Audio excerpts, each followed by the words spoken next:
बिस्मिल्लाहिर्रहमानिर्रहीम। Dear student, अस्सलाम वालेकुम। Students, lecture number 2, subject theory of compiler construction, और लेक्चर टॉपिक है हमारे पास compiler structure. Very important students, आज का लेक्चर रहेगा हमारे पास। नेक्स्ट लेक्चर पे जाने से पहले स्टूडेंट्स थोड़ा सा हम रिव्यू लेंगे लास्ट लेक्चर का, कि लास्ट लेक्चर में हमने किस चीज़ पे डिस्कशन की। लास्ट लेक्चर में स्टूडेंट्स हमारे पास टॉपिक था लैंग्वेज ट्रांसलेटर, और उसमें हमने डिफरेंट लैंग्वेज ट्रांसलेटर्स पे बात की। जैसे हमारे पास कंपाइलर है, इंटरप्रेटर है और असेंबलर है। तो लैंग्वेज ट्रांसलेटर स्टूडेंट्स, जैसे हमने लास्ट लेक्चर में देखा, ये सोर्स प्रोग्राम को कन्वर्ट करता है टारगेट प्रोग्राम में, और टारगेट प्रोग्राम ही हमारा एग्जीक्यूटेबल कोड होता है, एग्जीक्यूटेबल प्रोग्राम होता है जो कंप्यूटर पे रन होता है। तो चूँकि कंप्यूटर बराह रास्त किसी सोर्स प्रोग्राम को नहीं समझता, जो हाई लेवल लैंग्वेज में लिखे होते प्रोग्राम होते हैं, उनको ये बराह रास्त कंप्यूटर नहीं समझता, नहीं जानता, तो इसलिए उनको कन्वर्ट होना पड़ता है मशीन कोड में 01 की फॉर्म में, दैन ये प्रोग्राम हमारे एग्जीक्यूटेबल होते हैं। तो इस मकसद के लिए कुछ ट्रांसलेटर्स इस्तेमाल होते हैं, जिनमें कंपाइलर भी है, इंटरप्रेटर भी है और असेंबलर भी। ये डिफरेंट ट्रांसलेटर्स हैं और डिफरेंट लैंग्वेजेस के लिए इस्तेमाल किए जा। तो ये था स्टूडेंट्स लास्ट लेक्चर का रिव्यू। आइए नेक्स्ट लेक्चर की तरफ चलते हैं। नेक्स्ट लेक्चर पे हम आज जिस टॉपिक पे बात कर रहे हैं वो हमारा वेरी इंपॉर्टेंट टॉपिक है, structure of compiler.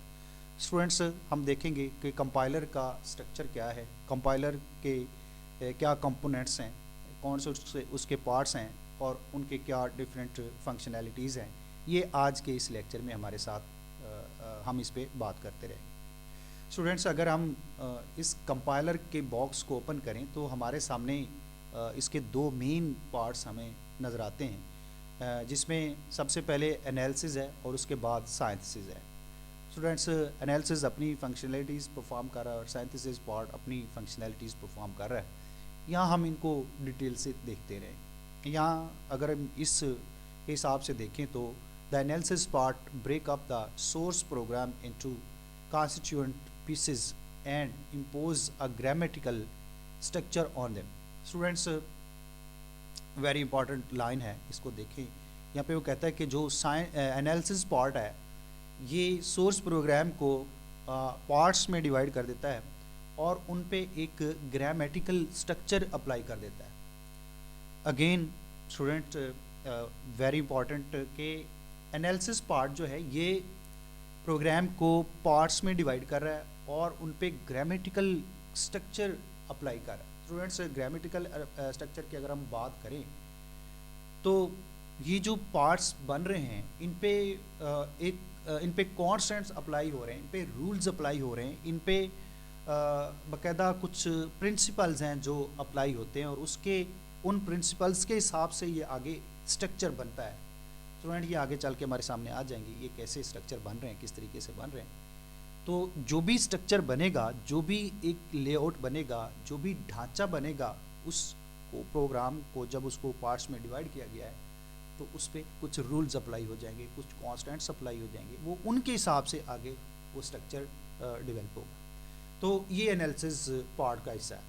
It then uses this structure to create a intermediate representation of the source program. Students, very important कि जब हमारे पास सोर्स प्रोग्राम है उसको हम टारगेट प्रोग्राम की तरफ लेके जा रहे हैं तो ये डायरेक्ट टारगेट प्रोग्राम में कन्वर्ट नहीं होगा।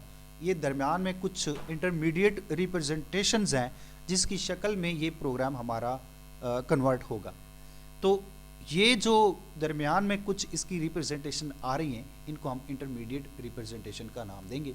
ये बहुत सारी फॉर्म्स हमारे सामने आएंगी, आगे आने वाली स्लाइड्स पे हम स्टूडेंट्स इसको डिटेल से देखेंगे।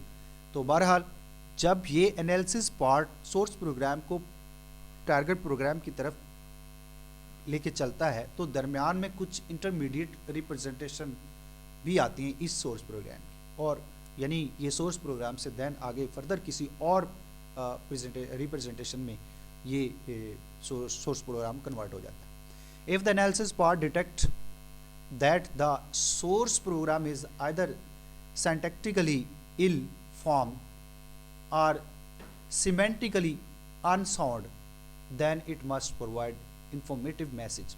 Students, वेरी इंपॉर्टेंट है, अगर आपका ये सोर्स प्रोग्राम में कोई सिंटैक्स के हिसाब से एरर है या आपने उसको स्ट्रक्चर के हिसाब से, जो आपके जितने भी स्ट्रक्चर हैं प्रोग्राम लिखने के, उसके हिसाब से आपने कोई गलती की है, आपने सिंटैक्स के हिसाब से प्रोग्राम नहीं लिखा, आपने जो एक फ्लो होता है प्रोग्राम लिखने का, उसके हिसाब से आपने प्रोग्राम को सही नहीं लिखा, आपने कहीं मिस्टेक की है, आपने कहीं गलती की है, तो एनालिसिस पार्ट आपको एक इंफॉर्मेटिव मैसेज भेजेगा, आपको मैसेज देगा कि यहाँ आपकी गलती है, ये इस सोर्स प्रोग्राम में ये आपका एरर है, ये आपको ये मैसेज एनालिसिस पार्ट की तरफ से आएगा.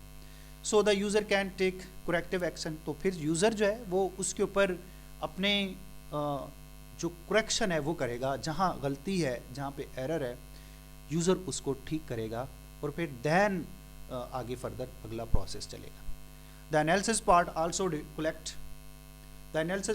Also collect information about the source programme. और एनालिसिस पार्ट सोर्स प्रोग्राम के बारे में इंफॉर्मेशन इकट्ठी करेगा and store it in a data structure, और उसको डाटा स्ट्रक्चर में स्टोर कर देगा कॉल्ड सैम्पल टेबल, जिसको हम सैम्पल टेबल का नाम देते हैं. स्टूडेंट्स, डाटा स्ट्रक्चर जैसे आप शायद पहले भी इससे वाकिफ़ हों कि ये एक डाटा को स्टोर करने के लिए हमारे पास लेआउट होता है, एक फॉर्म होती है, एक शक्ल होती है, एक स्ट्रक्चर है हमारे पास जहाँ पे हम अपने डाटा को स्टोर करते हैं. तो ये सैम्पल टेबल भी इसी तरह से हमारे पास एक डाटा स्ट्रक्चर है. जैसे फॉर एग्जांपल हमारे पास ट्रीज़ होती हैं, हमारे पास स्टैक्स हैं, ऐसे हमारे पास लिंक लिस्ट हैं, इस तरीके से बहुत सारी डाटा स्ट्रक्चर्स हैं जिसमें जाके डाटा स्टोर होता है. तो ये सैम्पल टेबल भी एक डाटा स्ट्रक्चर है जिसमें जाके डाटा स्टोर होना है. और यहाँ पे जो डाटा स्टोर होना है वो आपका सोर्स कोड के बारे में इंफॉर्मेशन है. किस तरह की इंफॉर्मेशन है ये स्टूडेंट्स, जैसे आपके सोर्स कोड में कोई ऑपरेंड्स हैं तो उनको स्टोर करना है इस टेबल्स इस सैम्पल टेबल के अंदर, तो इसके बारे में इंफॉर्मेशन यहाँ पे जाके स्टोर हो जाएगी. अब which is passed along with the intermediate representation to the synthesis part. अब स्टूडेंट्स ये जो इंफॉर्मेशन है ये आगे फर्दर जब सिंथेसिस पार्ट ऑपरेशंस करेगा तो उसको ये जो इंफॉर्मेशन सैम्पल टेबल में पड़ी हुई है ये उसको रिक्वायर्ड होगी, और इसी इंफॉर्मेशन को लेके आगे सिंथेसिस पार्ट उस पर अपना काम करेगा या अपनी फंक्शनलिटीज़ परफॉर्म करेगा, और फर्दर आगे ये जो कन्वर्जन का प्रोसेस है ये आगे चलेगा. तो स्टूडेंट्स, एनालिसिस पार्ट 2-3 काम कर रहा है. एक तो आपके सोर्स प्रोग्राम में अगर कहीं एरर है, कोई आपने सिंटैक्टिकली कोई मिस्टेक की है या आप सिमेंटिकली आपने कहीं कोई प्रॉब्लम क्रिएट की है अपने सोर्स प्रोग्राम में, तो आपको मैसेज करेगा, आपको बताएगा इसमें ये प्रॉब्लम है, और जब आप उसको ठीक कर लेंगे तो देन आपके इस सोर्स प्रोग्राम को वो उसके बारे में जो इन्फॉर्मेशन है उसको सैम्पल टेबल के अंदर स्टोर कर देगा. और यहाँ पे जो इन्फॉर्मेशन स्टोर हो रही है ये आगे फर्दर जितना भी कन्वर्जन का प्रोसेस चलना है उसके लिए ये लाजमी होती है, उसके लिए ये ज़रूरी होती है. तो ये आगे फर्दर इंफॉर्मेशन उस पार्ट को आगे सिंथेसिस पार्ट है जैसे हमारे पास उसको प्रोवाइड करता जाएगा. स्टूडेंट्स, मज़ीद अब हमारे पास सिंथेसिस पार्ट है, इसको देखें तो यहाँ पे the synthesis part construct the desired target program for the intermediate representation. अब स्टूडेंट्स के आपके पास जो इंटरमीडिएट रिप्रेजेंटेशन आई है, यानी जो आपके पास एनालिसिस पार्ट ने आपको एक रिप्रेजेंटेशन दी है, उससे आगे टारगेट प्रोग्राम को कंस्ट्रक्ट किया जाएगा, उसको जनरेट किया जाएगा, टारगेट प्रोग्राम उससे जनरेट किया जाएगा, और ये वही इंफॉर्मेशन होगी जो आपके पास सैम्पल टेबल में प्रोवाइड है. यानी synthesis part target program convert करने के लिए उसको सैम्पल टेबल से जो सैम्पल टेबल में जो इंफॉर्मेशन एनालिसिस पार्ट ने स्टोर की है वो वहाँ से उस इंफॉर्मेशन को लेगा, और जो इंटरमीडिएट रिप्रेजेंटेशन एनालिसिस पार्ट ने क्रिएट की है ये दोनों को लेके आगे टारगेट प्रोग्राम जनरेट कर देगा, और यही टारगेट प्रोग्राम जो है ये एग्जीक्यूटेबल होगा। तो the analysis part is often called the front end of the compiler and synthesis part is the back end of the compiler। Student कि जो आपके पास एनालिसिस पार्ट है इसको हम कंपाइलर का फ्रंट एंड कह सकते हैं, और जो बैक एंड है वो कंपाइलर का सिंथेसिस पार्ट है। तो इस तरीके से ये दो मेन पार्ट्स हैं कंपाइलर के जो इस कन्वर्जन का काम कर रहे हैं। स्टूडेंट्स अगर इसको मज़ीद देखें, जैसे यहाँ पे वो कहता है कि if we examine the compilation process in more detail, अगर हम इसको मज़ीद डिटेल से देखें तो सिर्फ ये दो पार्ट ही नहीं है, आगे फर्दर इसके बहुत सारे पार्ट्स हैं और बहुत सारे फेसेस हैं जो एक सीक्वेंस में काम करें। We see that it operate as a sequence of phases, कि ये सीक्वेंस ऑफ फेसेस की शक्ल में काम कर रहा है, each of which transfer one presentation of the source program to another, और हर फेज जो है एक रिप्रेजेंटेशन एक फॉर्म से दूसरी फॉर्म में सोर्स प्रोग्राम को कन्वर्ट कर रहा है। स्टूडेंट्स यानी हर फेज को एक सोर्स प्रोग्राम की एक फॉर्म मिलनी है और उसको उसने चेंज कर देना है, उस फॉर्म से किसी और फॉर्म में उसमें उसको चेंज कर दे, और किसी रिप्रेजेंटेशन में उसको उसने चेंज कर देना है। A typical decomposition of the compiler into a phase is shown in figure। ये आगे फिगर आ रही है स्टूडेंट्स, वहाँ पे हम उसको डिटेल से देखते हैं कि कैसे डिकम्पोजिशन हो रही है। स्टूडेंट्स डिकम्पोजिशन का मतलब ये कि एक फॉर्म से दूसरी फॉर्म में जब प्रोग्राम को कन्वर्ट किया जा रहा है, दिस इज कॉल्ड डिकम्पोजिशन। तो ये कैसे हो रही है, ये आगे हमारे पास एक फॉर्म फिगर आ रही है, हम उसको देखते हैं। इन प्रैक्टिस सेवरल फेजेस में बी ग्रुप टूगेदर, तो बहुत सारे फेज जो है उनको ग्रुप में रखा जा सकता है, and the intermediate representation between the group phases need not to be construct explicitly. और स्टूडेंट्स यहाँ पे दो लफ्ज़ हैं, इम्प्लिसिटली और एक्सप्लिसिटली। स्टूडेंट्स कुछ काम जो है ऑटोमेटिकली कंप्यूटर में होते हैं और कुछ काम आपको खुद भी करने पड़ सकते हैं। तो यहाँ पे उसने यही बात की है कि आपकी जो इंटरमीडिएट रिप्रेजेंटेशन है इन ग्रुप्स के दरमियान जो मुख्तलिफ फॉर्म्स आती हैं, तो वो ज़रूरी नहीं है कि सारी की सारी आपको उन पे काम करना पड़ेगा, कुछ इम्प्लिसिटली काम भी होंगे। अब इसी तरह the sample table which store information about the entire source program, और सैम्पल टेबल जिसमें आपके सोर्स प्रोग्राम के बारे में इंफॉर्मेशन पड़ी है, is used by all phase of the compiler.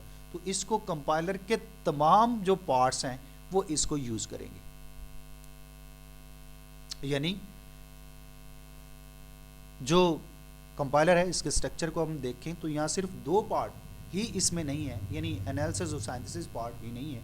आगे हम इसको पूरी डिटेल के साथ इस कंपाइलेशन प्रोसेस को देखें तो हमें और भी इसके फेसेस नज़र आते हैं, और वो एक सीक्वेंस में काम करें, और हर फेज जो है एक अलहदा से सोर्स प्रोग्राम की रिप्रेजेंटेशन पेश कर रहा है। और ये जो काम कर रहे हैं, ये जितने भी फेसेस काम कर रहे हैं, इसमें जो आपके पास इंटरमीडिएट रिप्रेजेंटेशन आ रही है सोर्स प्रोग्राम की, सारी एक्सप्लिसिटली नहीं है, इम्प्लिसिटली भी वर्क हो रहा है, कुछ काम ऑटोमेटिकली भी परफॉर्म किया जा रहा है। तो स्टूडेंट्स ये हमारे पास, और जितने भी फेसेस इस सोर्स प्रोग्राम को यूज़ कर रहे हैं वो सारे के सारे आपकी इंफॉर्मेशन ले रहे हैं कहाँ से, सैम्पल टेबल। जो एनालिसिस पार्ट ने जहाँ पे आपके सोर्स प्रोग्राम के बारे में इंफॉर्मेशन स्टोर की है, उस इंफॉर्मेशन को ये बाकी फेसेस भी यूज़ कर रहे हैं। स्टूडेंट्स यहाँ पे हमारे पास इसका बाकायदा पूरा स्ट्रक्चर है, फेजेस है कंपाइलर के। इसको अगर हम देखें तो यहाँ हमें इस बात की समझ आ जाएगी कि हमारा सोर्स प्रोग्राम जो है किन किन फेसेस से होकर गुजर रहा है और किन किन इंटरमीडिएट रिप्रेजेंटेशन में वो आ रहा है। तो स्टूडेंट्स यहाँ पे हमारे पास ये सारी चीज़ें हैं। यहाँ पे आप देखें सबसे पहले आपके पास करैक्टर स्ट्रीम है। स्टूडेंट्स ये करैक्टर स्ट्रीम जो है एक्चुअली आपका सोर्स प्रोग्राम है जो कन्वर्जन के लिए आ रहा है। तो सबसे पहले जो फेज़ आ रहा है स्टूडेंट्स, इसमें हमारे पास लेक्सिकल एनालाइज़र है। स्टूडेंट्स ये जब source program stream character stream की शक्ल में आता है तो इसमें लेक्सिम्स होते हैं। स्टूडेंट्स ये आगे अगली स्लाइड पे हम इस पर बात डिटेल से करने वाले हैं। बहरहाल यहाँ पे ये एक छोटा सा यूनिट होता है जिसमें यह एक वर्ड है जो इंडिपेंडेंटली कहीं स्टोर पड़ा हुआ है उसको हम लेक्सिम का नाम देते हैं। और इस लेक्सिकल एनालाइज़र ने ये करना होता है कि इन लेक्सिम्स को टोकन की शक्ल में कन्वर्ट कर देना है। तो जब ये कन्वर्जन कर देगा तो हमारे सामने टोकन स्ट्रीम हमारे सामने आ जाएगी, और ये टोकन स्ट्रीम जो है फर्दर अगले फेज़ पे चली जाएगी, और अगला फेज़ हमारे पास सिंटैक्स एनालाइज़र है। स्टूडेंट्स, सिंटैक्स एनालाइज़र का काम ये है कि इसने सिंटैक्स ट्री को जनरेट करना है। स्टूडेंट्स, ये भी एक ट्री है, एक स्ट्रक्चर है जिस हिसाब में आपके सोर्स प्रोग्राम को कन्वर्ट कर दिया जाता है कि उसके बाद ये सिंटैक्स ट्री जो है ये सिमेंटिक एनालाइज़र के पास आ जाएगी, और सिमेंटिक एनालाइज़र भी सिमेंटिक ट्री को जनरेट कर देगा। देन ये semantic tree intermediate code generator के पास आएगी। अब यहाँ पे भी ये भी एक फेज़ है, और इसको एक इंटरमीडिएट रिप्रेजेंटेशन में पेश किया जाएगा, यानी यहाँ पे भी एक और फॉर्म है इस सोर्स प्रोग्राम की, उसमें सोर्स प्रोग्राम को कन्वर्ट कर दिया। स्टूडेंट्स, इससे further machine independent code generators हैं, ये भी आपके इसको इस इंटरमीडिएट रिप्रेजेंटेशन को आगे फर्दर कन्वर्ट कर देंगे। ये दूसरी हमारे पास इंटरमीडिएट रिप्रेजेंटेशन होगी, और यहाँ से आपका प्रोग्राम फर्दर आगे चला जाएगा कोड जनरेटर के पास, और ये कोड जनरेटर जो है ये आपके टारगेट मशीन कोड को जनरेट कर देंगे। स्टूडेंट्स, यहाँ पे आपके टारगेट मशीन कोड जनरेट हो रहे हैं, और उसके बाद मशीन डिपेंडेंट कोड जनरेटर है, यहाँ पे आपके टारगेट मशीन कोड हैं। स्टूडेंट्स, यहाँ आगे फर्दर हम इसको देखेंगे कि किसी कुछ जो कोड होते हैं वो मशीन डिपेंडेंट होते हैं, तो कंपाइलर को फिर उनके लिए भी मशीन डिपेंडेंट कोड जनरेट करने पड़ते हैं, तो ऐसे कोड भी जनरेट होते हैं। तो बहरहाल ये यहाँ पे हमारे पास फेसेस हैं इस कंपाइलर स्ट्रक्चर के, और इस तरीके से हमारा कंपाइलर जो है इन फेसेस से होके इन फेसेस पे मुश्तमिल है, और ये इसके फेसेस डिफरेंट फंक्शनैलिटीज़ के साथ काम कर रहे हैं, और हमारा सोर्स प्रोग्राम इन तमाम फेसेस से गुजर के देन आगे टारगेट मशीन कोड की तरफ चलता है।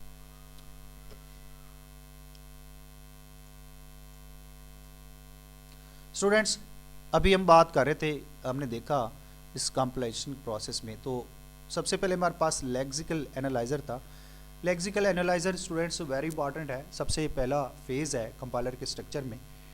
तो इसकी क्या फंक्शनैलिटीज़ हैं, किस तरीके से ये टोकन्स को जनरेट करता है, और किस तरीके से ये सैम्पल टेबल में इंफॉर्मेशन को स्टोर करता है, आइए स्टूडेंट इस पर बात करते हैं। स्टूडेंट्स, यहाँ पे एक हमारे पास एक स्टेटमेंट है, आप देख रहे होंगे कि position is equal to initial plus rate into multiply by 60।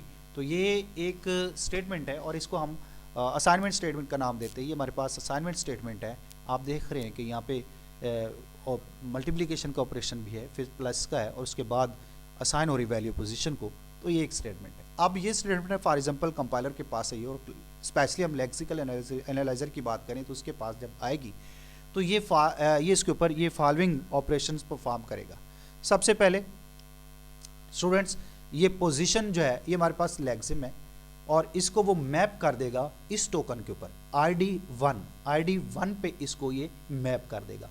Students, ये टोकन है, आप देख रहे हैं इसको यहाँ एंगल ब्रैकेट्स के अंदर उन्होंने मेंशन किया हुआ है, तो ये एक टोकन है। अब स्टूडेंट्स, जब भी किसी लेक्सिम के लिए एनालाइज़र, ये लेक्सिकल एनालाइज़र इसको मैप करेगा, तो ये इस तरीके से इसको मैप कर देगा, इसका एक टोकन जनरेट कर देगा। अब स्टूडेंट्स, ये ID जो है ये आइडेंटिफायर के लिए, और ये सैम्पल टेबल में एक एंट्री है किसके लिए, पोजीशन के लिए, यानी पोजीशन जो हमारे पास एक वेरिएबल पड़ा हुआ है, ये हम इसको ऑपरेंड की बात करेंगे, तो ये जो पड़ा हुआ है इसकी ये जो एंट्री सैम्पल टेबल में पोजीशन की गई है उसका ये आइडेंटिफायर। स्टूडेंट्स, आइडेंटिफायर स्पेशली हम देखते हैं तो आइडेंटिफायर जो है ये नेम होते हैं, किसी भी चीज़ को आप नेम देते हैं तो ये उसके नेम्स होते हैं, यानी आपने किसी चीज़ को भी नाम दिया है तो ये उसका आइडेंटिफायर। इसी तरह स्टूडेंट्स, यहाँ पे ये वैल्यू है, इसको हम देखें तो ये जो वैल्यू है ये 1 जो है ये इस चीज़ को इंडिकेट कर रहा है कि इस नाम से जो आइडेंटिफायर है वो सैम्पल टेबल में नंबर 1 पे पड़ा हुआ है, यानी पहले नंबर पे आपका जो लेक्सियम इस आइडेंटिफायर के साथ है वो पड़ा हुआ है। अब इस आइडेंटिफायर के साथ कौन सा लेक्सियम पड़ा है हमारे पास, ये पोजीशन का लेक्सियम है, यानी पोजीशन लेक्सियम है जो ये इस आइडेंटिफायर के साथ इस वैल्यू पे या इस नंबर पे ये सैम्पल टेबल में पड़ा हुआ है। स्टूडेंट यहाँ देखें, यहाँ पे वो कहता है कि where D is an abstract symbol standing for identifier, कि डी जो है वो ये एक एब्स्ट्रैक्ट सैम्बल है, यानी एक सैम्बल अलामत है किसके लिए, ये पोजीशन के लिए, and point two the symbol table entry for the position. और वही बात आ गई कि पोजीशन टेबल में ये एक एज ए एंट्री जो है वो ये पोजीशन टेबल में ये एक एंट्री चली गई है। The symbol table entry for identify holds the information about the identifier such as, जैसे उसका नेम और टाइप। अब स्टूडेंट्स ये इस आइडेंटिफायर के साथ जो चीज़ आई है, और क्या चीज़ आई है, पोजीशन आई है। तो पोजीशन जो है इसकी नेम और इसका ये इसकी क्या डाटा टाइप है, वो चीज़ जो है वो इस सैम्बल टेबल में जाके स्टोर हो जाएगी। तो इस तरीके से स्टूडेंट्स ये जो लेक्सिकल एनालाइजर है किसी भी लेक्सियम को इस तरीके से सैम्बल टेबल में स्टोर कर देगा, यानी उसका आईडी और उसका नंबर, ये उसकी वैल्यू है स्टूडेंट्स कि किस नंबर पे ये सैम्बल टेबल में ये आपका लेक्सियम स्टोर पड़ा है। आगे देखिए स्टूडेंट, यहाँ पे नंबर 2 पे the symbol equal is a lexeme, ये भी आपका लेक्सियम है, that is map into the token. अब ये इस टोकन के साथ मैप हो, यानी इसका जो लेक्सिकल एनालाइजर ने इस असाइनमेंट के ऑपरेटर का टोकन जनरेट किया है वो ये टोकन है, इस टोकन के साथ उसने इसको जनरेट कर दिया है। अब यहाँ स्टूडेंट्स यहाँ पे वो कहता है कि इसके लिए एट्रीब्यूट वैल्यू की ज़रूरत नहीं है। वो कहता है since this token need no attribute values. Students attribute values क्या हैं, ये देखिए यहाँ पे जैसे इस आइडेंटिफायर के लिए उसने वैल्यूज़ को मेंशन किया है, तो ये आपकी एट्रीब्यूट वैल्यूज़ हैं। अब वो कहता है कि इसके लिए जो है एट्रीब्यूट वैल्यूज़ की ज़रूरत नहीं है।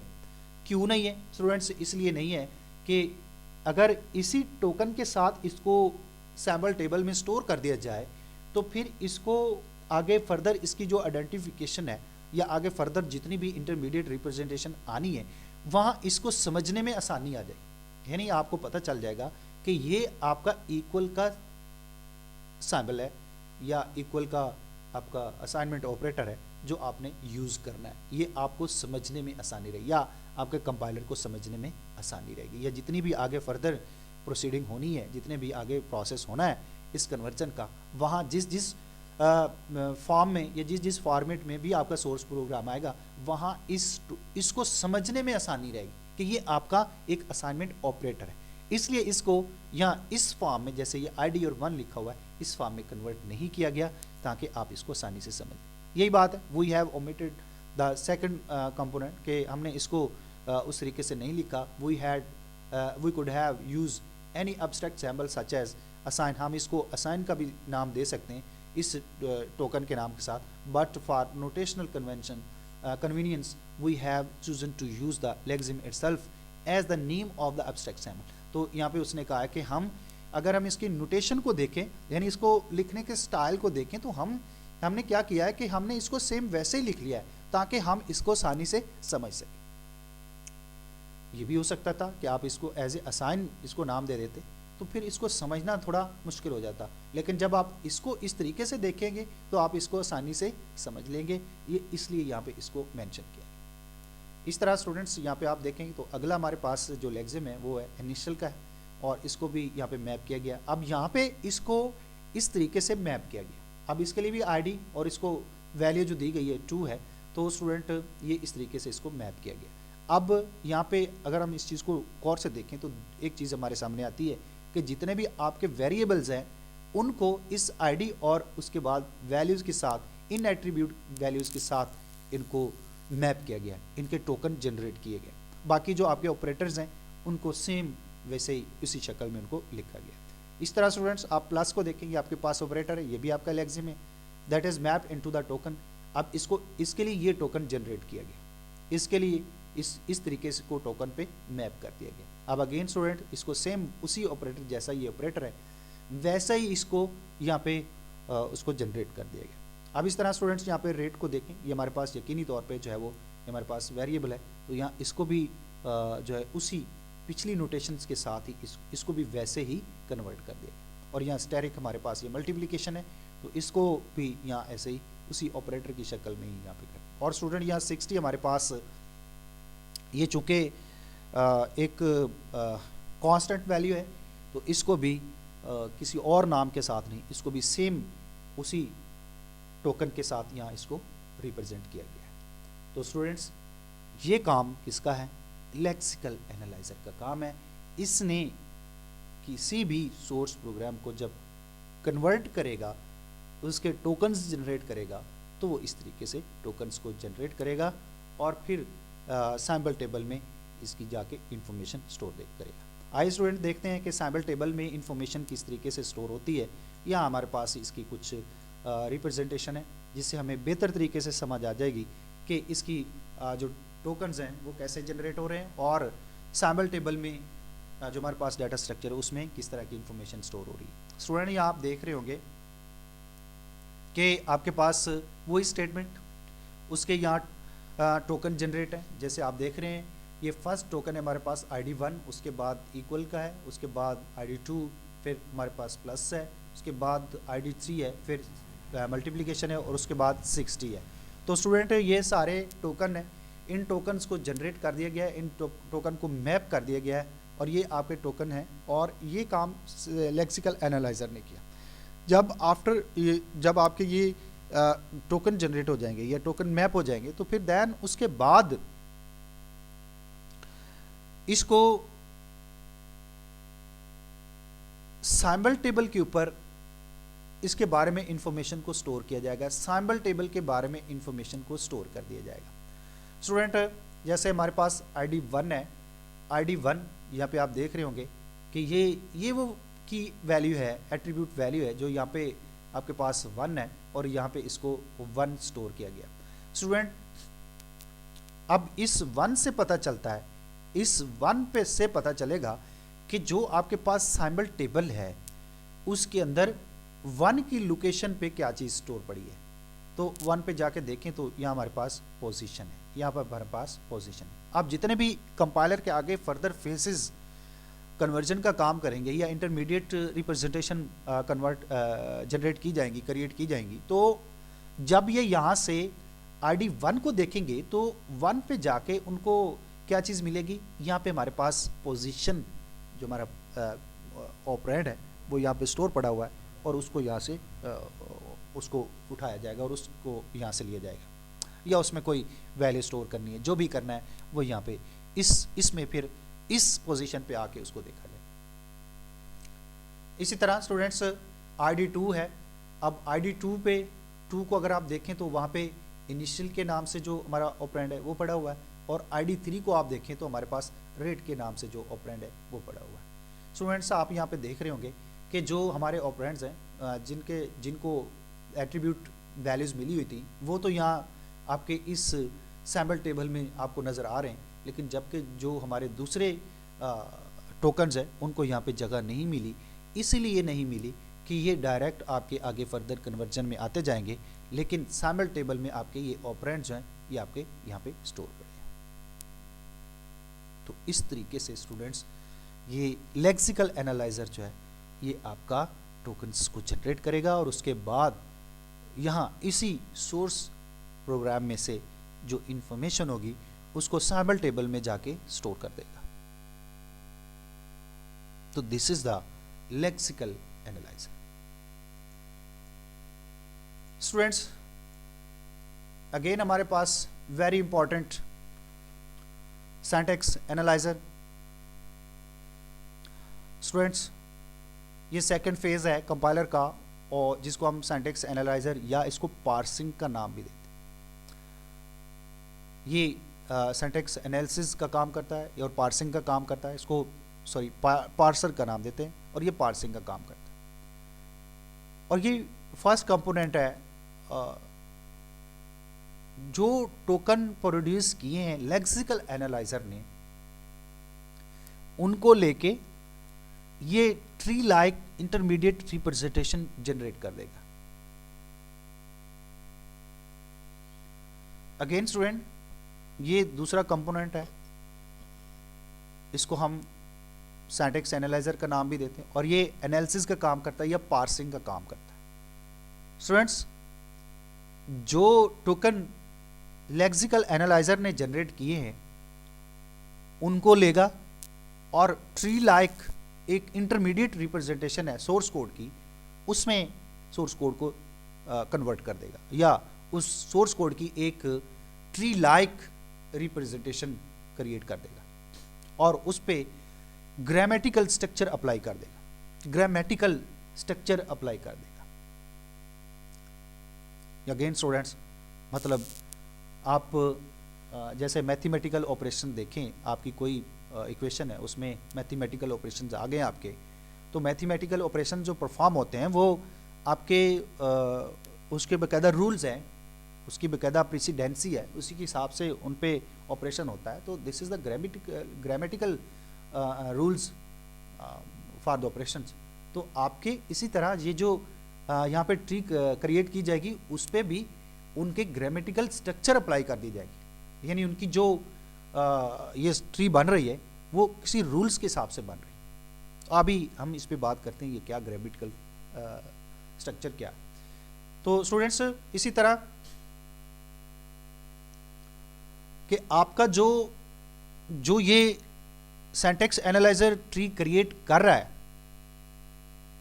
उसमें जो ऑपरेशंस होंगे, जैसे मल्टीप्लिकेशन है, इस स्टेटमेंट में हम देखें तो हमारे पास ये मल्टीप्लिकेशन आ रही है, एडिशन आ रही है, उसके बाद असाइनमेंट का ऑपरेशन है। तो ये जो ऑपरेशंस होंगे इनको एज इंटीरियर नोड के तौर पे रिप्रेजेंट किया जाएगा, बेसिक नोड के तौर पे, या अंदरूनी नोड के तौर पे उसको पेश किया जाएगा, या बेसिक नोड के तौर पे उनको पेश किया जाएगा। और ये आपके ऑपरेशंस होंगे, और जो आर्गुमेंट्स होंगे, या दूसरे लफ्जों में आपके पास जो ऑपरेंड्स हैं, उनको चाइल्ड नोड के तौर पे रिप्रेजेंट किया जाए। अगेन आपके जो ऑपरेशंस हैं उनको बेसिक नोड के तौर पे पेश किया जाएगा, और जो आपके आर्गुमेंट्स होंगे, जैसे आपके ऑपरेंड्स हैं, वैल्यूज हैं, वेरिएबल्स हैं, उनको चाइल्ड नोड के तौर पे पेश किया जाएगा, रिप्रेजेंट किया जाएगा। जैसे यहाँ पे आप देखें स्टूडेंट्स, तो इस बात की आपको बेहतर तौर पे समझ आ जाएगी कि जो टोकन जनरेट हुए हैं, लेक्सिकल एनालाइजर ने टोकन जनरेट किए हैं, उनको सिंटैक्स एनालाइजर ले रहा है और उनको कन्वर्ट कर रहा है। तो आप यहाँ पे देख रहे हैं, जैसे यहाँ पे मल्टीप्लिकेशन है, ये एक बेसिक नोड के तौर पे आ रही है, और RD3 और 60 जो हमारे पास कांस्टेंट है, इसको उसने चाइल्ड नोड के तौर पे पेश किया है। इसी तरह स्टूडेंट आप इसको देखें तो ये भी आपका यहाँ पे जो ऑपरेशन होगा मल्टीप्लिकेशन का, इसका जो रिजल्ट बनेगा वो यहाँ पे आ जाएगा। तो बेसिक इंटीरियर में ये आपके पास प्लस आ गया, और चाइल्ड नोड के तौर पे ये चीज़ें आपके सामने, जैसे ID2 है, और यहाँ इसका जो रिजल्ट बनेगा वो यहाँ पे आपके पास आ जाएगा। इसी तरह दैन इसका जो एडिशन के बाद रिजल्ट बनेगा वो यहाँ पे रिप्रेजेंट हो रहा है फॉर एग्जांपल। तो ये जो आपके पास इक्वल का साइन है, ये as a interior node represent हो रहा है, और यहाँ इसकी लेफ्ट और राइट की तरफ इनके लीव्स को हम देखें तो ये हमारे पास, ये आपके पास चाइल्ड नोड यहाँ पे रिप्रेजेंट हो रहे हैं। तो स्टूडेंट्स, इस तरीके से ये आपका रिप्रेजेंट किया जाएगा। जब ये सिंटैक्स एनालाइजर इसको डेवलप करेगा, इसकी ट्री को बनाएगा, इसकी ट्री को क्रिएट करेगा, तो वो इस तरीके से इसकी ट्री को क्रिएट कर देगा। तो students, this is the syntax analyser, यानी लेक्सिकल एनालाइजर, उसने टोकन जनरेट किए और सैम्पल टेबल में जाके इंफॉर्मेशन को स्टोर किया जो सोर्स कोड के साथ रिलेटेड थी, और उसके बाद सिंटैक्स एनालाइजर ने इन टोकन्स को लिया और उनको एक ट्री लाइक स्ट्रक्चर में उनको चेंज कर दिया, एक प्रेजेंटेशन में उनको चेंज कर दिया। और ये आपके सामने है कि सबसे पहले लेक्सिकल एनालाइजर, उसके बाद सिंटैक्स एनालाइजर, ये अपना अपना ऑपरेशन परफॉर्म करें।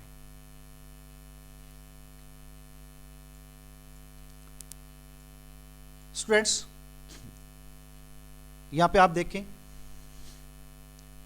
मजीद सिंटैक्स एनालाइजर पे बात है। जैसे आपके पास स्टेटमेंट थी, position is equal to initial plus rate multiply by 60।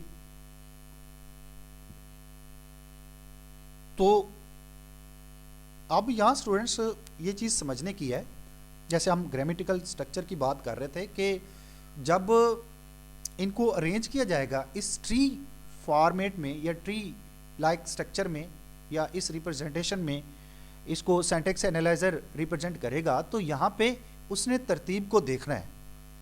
किस तरतीब को देखना है कि आपके पास ये जो ऑपरेशंस हैं ये किस तरतीब में परफॉर्म होने हैं। जैसे यहाँ पे वो कहता है कि this tree shows the order in which the operations in the assignment are to be perform, कि यहाँ इस ट्री में जैसे हमने पीछे देखा तो उसमें इस ऑर्डर को भी सामने रखा गया है कि किस ऑर्डर में आपके ये ऑपरेशंस परफॉर्म होने हैं।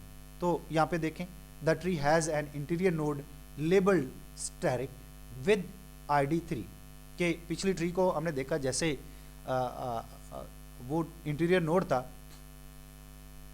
तो उसको इंटीरियर नोड यानी बेसिक जो नोड रखा उन्होंने वो स्टैटिक था, और ID3 को उसका चाइल्ड लेफ्ट चाइल्ड बनाया, और जो 60 था उसको राइट चाइल्ड के तौर पे पेश किया। जैसे यहाँ पे हम अगर पीछे जाएं तो स्टूडेंट या हमें बेहतर समझ आ जाएगी। ये आप देख रहे हैं जैसे कि ये हमारे पास इंटीरियर नोड है, अब इसके लेफ्ट साइड पे ID3 है और राइट साइड पे 60 है। तो इस तरीके से ये आपके जो ट्री जनरेट की जाएगी वो इसी तरीके से उसको जनरेट किया जाएगा। अब यहाँ स्टूडेंट्स ये पहले ये ऑपरेशन परफॉर्म होना है, क्योंकि अगर हम इस चीज़ को देखें कि जो ऑपरेशंस मैथमेटिकल ऑपरेशंस होते हैं तो उसमें सबसे पहले मल्टीप्लिकेशन का काम होता है। अब ये ऐसा नहीं हो सकता कि पहले एडिशन का काम हो, पहले मल्टीप्लिकेशन का काम है, उसके बाद एडिशन का काम होता है, और उसके बाद देन असाइनमेंट ऑपरेटर का ऑपरेशन होता है। तो यहाँ पे स्टूडेंट्स ये इसी तरतीब को सामने रखते हुए ये चीज़ जो है वो उसको बनाएंगे।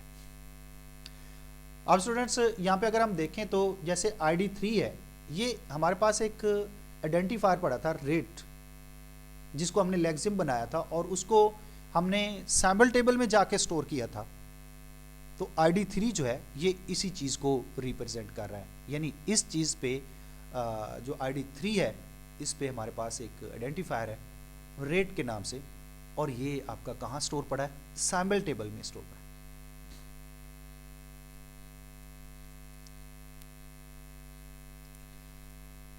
The node label multiplication means it explicit that we must first multiply the value of rate by 60। तो यहाँ पे यानी स्टैटिक का जो काम है, ये स्टैटिक यहाँ पे जो लेबल लगा हुआ है इसका मतलब ये है कि आपका जो पहले काम होना है वो आपका रेट और 60 को मल्टीप्लाई करना है। ये पहले आपका फर्स्ट ऑपरेशन है। जैसे अभी हम बात कर रहे थे कि ऑपरेटर प्रेसिडेंसी को देखें तो सबसे पहले मल्टीप्लिकेशन का काम होता है। और देन स्टूडेंट्स जो हमारे पास नोड है जिसको हमने लेबल किया हुआ है प्लस के साथ, indicate that we must add the result of the multiplication of the value of initial.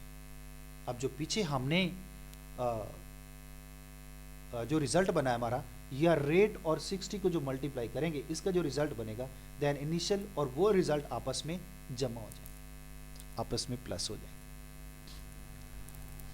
अब हमारे पास इस ट्री का रूट पड़ा हुआ है और इसमें यहाँ पे जो रिजल्ट बनेगा इस एडिशन से वो इस पोजीशन में आके स्टोर हो जाएगा। जैसे the root of the tree labelled equal indicates that we must store the result of this addition into the location for the identifier position।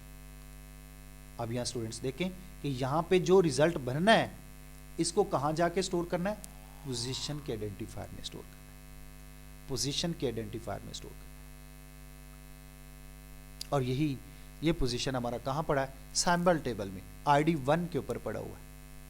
और अगर आप गौर करें तो पीछे जो ट्री थी उसमें भी ये ID1 लिखा हुआ था। इसका मतलब ये था कि आपका जो इनिशियल और रेट का रिजल्ट जो बन रहा है, रेट और 60 को मल्टीप्लाई करने से इन दोनों को जमा करें तो जो रिजल्ट बन रहा है ये आपका ID1 पे जाके स्टोर होना है। और ID1 पे हमारे पास एक आइडेंटिफायर पड़ा हुआ है पोजीशन, वहाँ उसको जाके स्टोर होना है।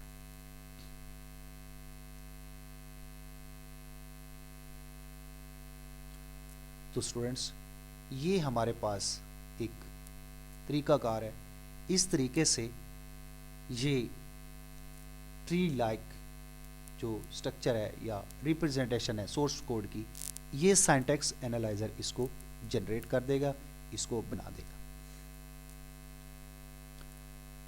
तो स्टूडेंट्स ये इसका काम।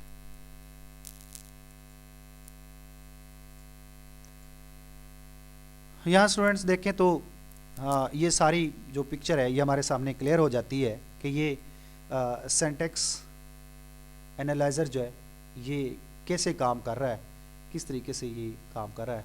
आगे फर्दर हमारे पास चैप्टर नंबर 4 है, उसमें हम जाके देखेंगे कि कंटेक्स्ट फ्री ग्रामर्स कैसे ग्रामेटिकल स्ट्रक्चर को इम्पोज करते हैं, इसके ऊपर अप्लाई करते हैं। ये हमारे पास आगे चल के हम देखेंगे और वहाँ पे डिस्कस करेंगे डिफरेंट एल्गोरिदम्स को कि किस तरीके से ये सिंटैक्स एनालाइज़र जो है वो ऑटोमेटिकली काम कर रहा है और किस तरीके से ये ग्रामर्स की क्लासेस को अपनी वर्किंग में लेके आ रहा है। स्टूडेंट्स ये चैप्टर नंबर 4 पे हम इस चीज़ को डिटेल के साथ देखेंगे और ये सारी चीज़ें हमारे सामने आगे फर्दर जैसे जैसे हम चलते जाएंगे ये सारी चीज़ें हमारे सामने आती जाएंगी। तो स्टूडेंट्स यहाँ इस पिक्चर को अगर हम देखें तो सबसे पहले आपके पास स्टेटमेंट है, लेक्सिकल एनालाइज़र ने उसको टोकन में कन्वर्ट किया और फिर दैन सिंटैक्स एनालाइज़र ने उसको ट्री फॉर्मेट में चेंज कर दिया। स्टूडेंट्स आज का लेक्चर हमारा इतना ही। आज के इस लेक्चर में हमने कंपाइलर के स्ट्रक्चर पे बात की, हमने कंपाइलर के स्ट्रक्चर को देखा कि उसमें कौन कौन से कंपोनेंट्स हैं, कौन कौन से फेसेस हैं, कौन कौन से वो मराहल हैं जिसमें से हमारा सोर्स कोड गुजर के आगे दैन टारगेट प्रोग्राम की तरफ चलता है। स्टूडेंट्स आने वाले लेक्चर्स में इंशाल्लाह हम फर्दर इसकी जो रिमेनिंग्स पार्ट्स हैं कंपोनेंट्स हैं स्ट्रक्चर के, कंपाइलर स्ट्रक्चर के, हम उस पर बात करते रहेंगे। स्टूडेंट्स इस लेक्चर से रिलेटेड अगर कोई क्वेश्चन है तो आप मुझसे ज़रूर पूछिएगा, अपने ग्रुप में मुझे क्वेश्चन करें, मुझे व्हाट्सएप कर दें, मैं इंशाल्लाह आपको उसका रिस्पॉन्स करूँगा। तब तक के लिए अल्लाह हाफिज़।